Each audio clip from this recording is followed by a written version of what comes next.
À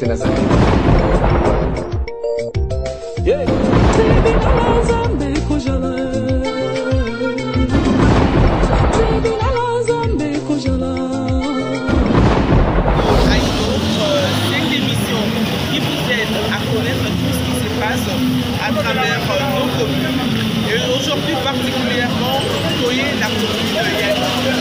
La commune de Yadjili, précisément sur l'avenue Saint-Thomas, la desserte agricole, à plus au Bandeko Baladi et comme même sorti dans la province, il y a Congo central.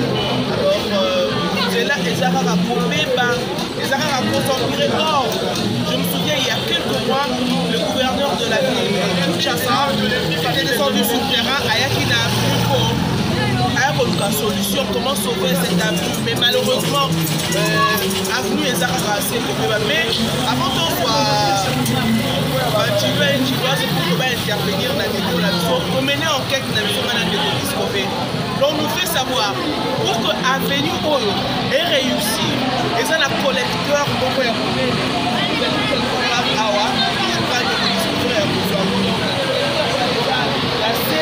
et traverser quand il y a parcelle les alliés mais malheureusement le collecteur les a pris en otage et pour le moment à ce moment le pas le collecteur les alliés. Or maïo non sur les arbres les sur cette avenue les alliés normalement il faudrait y protéger les collecteurs et collecteurs et maintenant maïo la fille la rivière mais malheureusement à cet âge le pas collecteur les alliés. Voilà les gens qui ont il y a d'autres qui pèlent à maladie.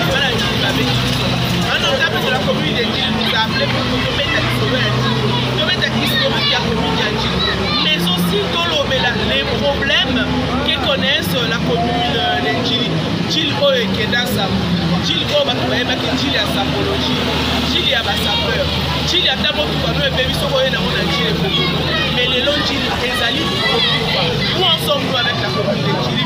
Sur ce, nous allons prendre notre invité, selon les notables Pépé Tazi, il a sa fondation. Avec lui, nous allons parler de la commune de Yadjili, mais aussi le problème que connaissent les Yadjili. Monsieur le notable, si vous pouvez approcher.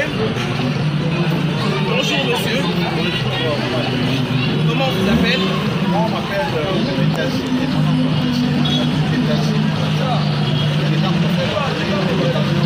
Deko Pépé, les gens de la commune de Yadjili. Avant de mettre dans le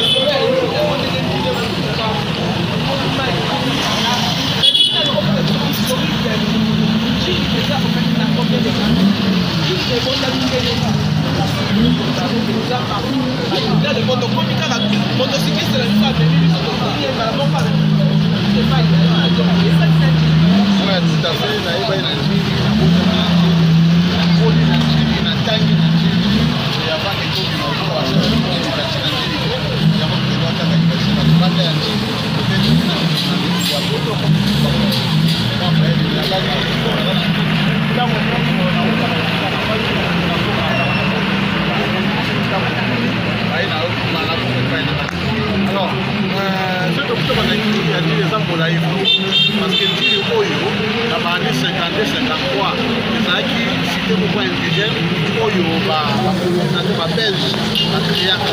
Et avant même à année, on a dit les acquis là, sans que il y a des choses commerciaux.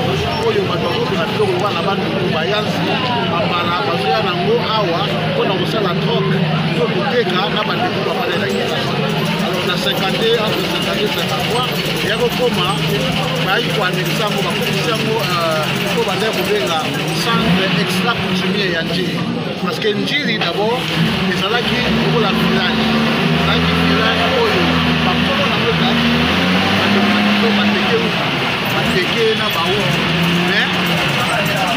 village Oyo, village ezalaki na wana babengaki na mwezi abandako bana pekoko donc pekoko mema ezalaki lokola centre ya ezalaki po ebandaki kokamba Yadjili ekokoma commune na décision ya administration ya leopold na ezalaka le 26 mai 1957 mpo baokomisa ntili commune donc bamonaki ke bacommune oyo ya kala lokola balingwala bakinshasa etondaki bakitambo etondaki bameki kosala bacommune baadendala oyo lelo tobengaka kasavo basali bangiringiri basali bacommune mosusu ti bakomaki na matenge mpo matenge ezalaki plusieurs commune ya ville ya kinshasa ekokai kaka te alors surpeuplement terne elekai kuna il fallait komema bato misusu na ngambo oyo c'est alors que basalaki commune ya ntili à partir ya le 26 mai 1957 et basingaki badekoturu bazalaki légalement président ya kinshasa depuis po bazalaki na bana au moins mibale to misato yango ntango wana to bato opesa mapanga to bana te banda obenga ntili mboka ya batata ya bana donc soko oza na mwana te soko oyebani yo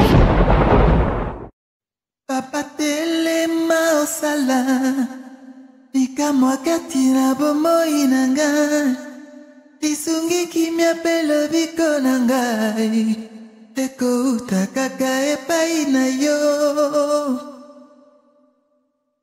papa kozela lisusu te kayawa makasi nyonso esili bapasi mpe minyoko eleki ye nandimi papa yo elonga na nga